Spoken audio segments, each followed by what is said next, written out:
Salut à tous. Donc aujourd'hui, je vais vous parler du module Trévière Isométrie. Voilà, donc c'est un petit module qui est vraiment très sympathique car il va vous permettre de travailler sur tous les codes Trévière, tous les codes changement de direction, déport. En fait, toutes les combinaisons sont possibles. Pourquoi? Parce qu'en fait, on va travailler sur trois tubes et chacun des tubes peut être orienté dans trois dimensions différentes. Donc là, par exemple, je vois que j'ai un tube qui est orienté dans une dimension. Ici, j'ai un tube qui est orienté dans trois dimensions. Et ici, j'ai un tube qui est orienté dans deux dimensions. Ouais. Donc là, dans la calculatrice tuyaute, je vais pouvoir entrer toutes ces données. Chacun des tubes, je vais pouvoir l'orienter dans trois dimensions différentes. Ce qui nous donne une infinité de possibilités. On peut vraiment calculer tous les déports, tous les changements de direction, tous les trévires, tout ce que vous voulez. Donc voilà. Je vais vous expliquer un petit peu comment ça marche. Donc là, ici, j'ai pris un exemple du petit tuyauteur illustré. Donc c'est assez petit comme format parce que j'ai un support Trévire mais qui est assez grand. Ça n'allait pas très très bien pour filmer. Donc voilà, j'ai pris ça pour vous faire voir. Donc là, avec cet exemple-là, c'est très bien parce qu'on a un tube qui part dans une dimension, un tube qui part dans trois dimensions et un tube qui part dans deux dimensions justement. Donc là, je vais vous faire voir le fonctionnement, comment ça fonctionne. Donc déjà, dans le menu principal, on va aller dans raccordement de tuyaux. On fait entrer. Ensuite, je vais choisir Trévire et isométrie. Entrée. Voilà. Donc là, comme en début de programme à chaque fois, j'ai un petit croquis explicatif. Donc voilà. Donc là, on voit qu'on a point 1, point 2, point 3, point 4. Donc voilà, on remarque le point 2 et le point 3, en fait, ils vont toujours être dans un coin du pavé. Ils peuvent être dans n'importe quel coin du pavé, mais à chaque fois, obligatoirement, le point 2 et le point 3, ils seront dans un coin du pavé. On peut les mettre n'importe où. Le point 2, il aurait pu être là, et puis le point 3, il aurait pu être ici. Voilà. Après, le point 1 et le point 4, ils seront toujours en dehors du pavé. Après, on remarque qu'on a quoi? On a les 6 directions qui sont représentées par toutes nos trois dimensions. On remarque qu'on a la direction vers le haut qui est en positif, vers le nord en positif, vers l'est en positif.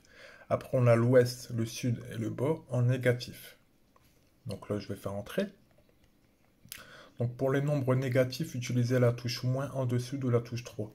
Donc ici, j'ai une touche moins qui est en dessous de la touche 3 qui va permettre de rentrer des nombres en négatif.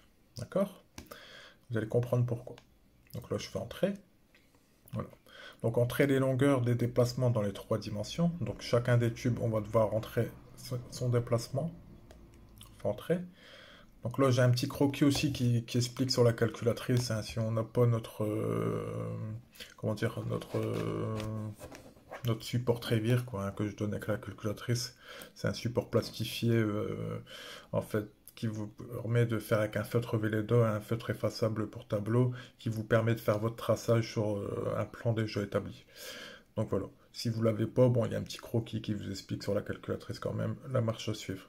Donc là, on va prendre l'exemple du petit tuyauteur illustré. Donc voilà, on voit quoi? Tube 1, point 2 vers point 1. Donc là, point 2, il part toujours d'un point du pavé, donc on va dire que c'est ici, vers point 1. D'accord? Donc sud-nord. Donc là, on voit le sud-nord, on voit que ça fait un déplacement de 400. Donc je vais mettre moins 400, parce que ça part vers le sud. Hein, on voit bien que le sud, il est en négatif, donc ça part vers le sud. On met un déplacement de moins 400. Hein, donc c'est très simple en fait. Entrée. Donc point 2 vers point 1, ouest, est. Donc là, je regarde sur mon petit plan. Je vois qu'il n'y a pas de déplacement vers l'ouest ni vers l'est. Donc je vais mettre 0. Il n'y a aucun déplacement, je mets 0 et je fais entrer. Donc après, on a point 2 vers point 1, bas, haut. Donc là, on voit qu'il y a un déplacement vers le haut. Donc le haut est en positif. Donc 300.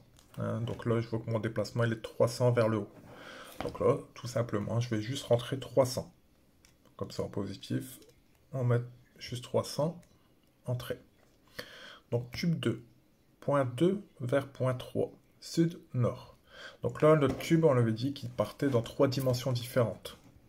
Donc sud-nord, on voit que ça part vers le nord. Donc le nord, c'est positif, hein, on voit sur la rose des vents. Donc là, on a un déplacement de 850. Donc on va rentrer 850, tout simplement. On fait entrer. Ouest-est.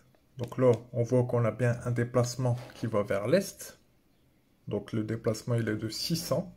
On voit ici 600 vers l'est. Donc là, je vais mettre 600. Entrée. Et bas-haut. Donc là, on voit que notre déplacement, il va vers le haut. Donc 250. Donc je vais mettre 250. Je valide avec entrée à chaque fois. Donc là, notre troisième tube, on a dit qu'il partait dans une dimension. Donc là, sud-nord, on voit que ça part ni vers le sud ni vers le nord. On met 0. Il n'y a pas de déplacement. Ouest-est. Donc ouest-est, on voit qu'il y a un déplacement vers l'est. Donc là, sur la petite rose des vents, on voit que l'est est positif. Donc là, on voit que notre tube il se déplace de 500. On va mettre 500. Voilà. En fait, c'est très simple. Bas-haut, on voit qu'il n'y a pas de déplacement ni vers le haut ni vers le bas. On avait dit qu'il se déplaçait que dans une dimension. Donc, qui allait en plus vers la direction de l'est. Donc, on l'a déjà rentré. Donc là, on peut mettre 0 directement. Voilà. Là, on a rentré tous nos déplacements. Hein. Donc, pour le premier tube dans 2 dimensions, deuxième tube dans 3 dimensions, et le troisième tube dans une dimension. Donc là, ça va commencer par nous donner quoi? L'angle à l'axe des tubes. Ça ne nous intéresse pas trop, sauf si on fait du cintrage. Donc je vais faire entrer. Voilà. Donc angle, coude, tube 1 et 2, 60,3. Et le deuxième coude, il y a 55,9. Donc voilà. Par exemple, si je vais aller voir dans mon petit tuteur illustré, je vais regarder. Donc c'est bien les codes que j'ai ici. Donc 55,9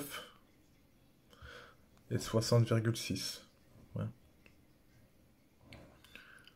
Il peut y avoir des petites différences parce que bon, des fois, si on le fait notre calcul nous-mêmes, on va pas mettre après la virgule, on va pas mettre les mêmes chiffres. Là, c'est un petit peu plus précis forcément parce que ça travaille sur plus de chiffres après la virgule. Donc bon, il peut y avoir des petites différences. Hein, là, il y a 0,3 de différence. Donc c'est rien. Ça change rien du tout au résultat, quoi.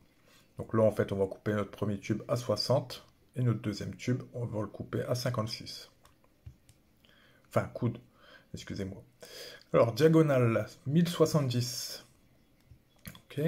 Alors, diamètre. Alors, on va prendre par exemple un diamètre de 88,9.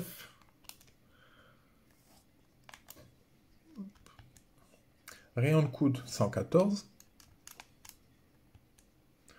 Voilà. Donc là, il nous dit tube 1, 433,8. Donc on coupe notre tube à 433,8. C'est tout simple. Après, ce qui peut arriver, c'est qu'on a notre tube 1 qui était déjà existant. On s'est basé sur un tube déjà existant pour faire notre traçage, pour faire notre plan. En l'occurrence, si ce tube-là est déjà existant, ce que je vais faire, c'est que je vais le raccourcir de 66,2 mm pour venir placer mon trévire. Si ce tube-là n'est pas existant, je le coupe directement à 433,8. Entrée, tube 2, 943,3. Donc mon tube 2, je le coupe à 943,3. Entrée. Et tube 3, je le coupe à 439,5. Sauf s'il était déjà existant, hein, que je me serais basé sur un tube déjà en position. Ça peut arriver. Donc s'il est déjà en position, ben, je vais venir le raccourcir de 60 mm. 60,5 mm pour être plus précis. Donc si vous avez un petit réglé qui fait les demi-millimètres, vous pouvez le faire. Donc voilà. Là aussi, vous êtes sur des petits diamètres, tout ça, ouais, il faut être précis. Donc, je vais faire entrer. Donc, portion de coude 1. Donc, comme d'habitude, dans Tuyot, vous allez toujours avoir votre coude qui va être dessiné avec les codes pour les découpes. Donc là, vous voyez bien votre coude. Portion de coude 2. Pareil, ça nous donne notre découpe. Donc 56. Hein. Donc intérieur, fibre neutre, extérieur, qui permet de couper notre tube. Alors ce qui est intéressant avec ce programme-là, avec ce module-là, c'est que vraiment toutes les combinaisons sont possibles. Vous pouvez vraiment faire tout ce que vous voulez, hein. Ça s'appelle trépied isométrique, mais vous n'êtes pas obligé de faire des trépieds, hein. Vous pouvez faire des simples déports, des simples changements de direction, euh, n'importe quel changement de direction, déport, tout fonctionne. Donc voilà, j'espère que cette vidéo vous aura plu. Je vous souhaite une bonne journée les amis. À bientôt.